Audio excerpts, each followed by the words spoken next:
Oh, grazie che ti sei venuto, perché non posso muovermi da casa. Bisogna che controlli mio figlio, se mo disperai. Tra telefonino, videogiochi, Netflix e YouTube, sei sempre attaccato a qualcosa da mattina e a sera. Ah, Mattia, basta giocare con che PlayStation, ti spacco! Grazie per l'acquisto Play Store, ti sono stati addebitati 3.200 euro. Mattia, cosa ti ha comprato ancora? Come facciamo a mettergli un freno a sto figlio?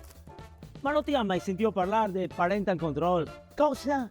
Anche i parenti a casa per controllarlo. Col parental control si può limitare il tempo di gioco, quello che guarda in TV o in internet, e impedire gli acquisti online.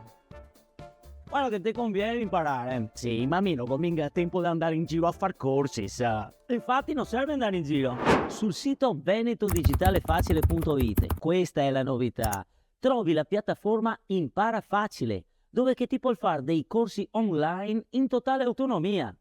Ti interessa imparare a gestire i social, dialogare con la pubblica amministrazione e appunto imparare a difendere i tuoi figli dalle insidie della rete. Impara Facile! Ma te come ti fa a sapere ste robe? Perché l'ho visto imparare in cammino. Dopo che ho scoperto che mia figlia ha comprato online 80 kg di gelato. Anzi, dammi una mano a finirli, perché ne ho altri 20 kg qua dentro. Dai, mangia.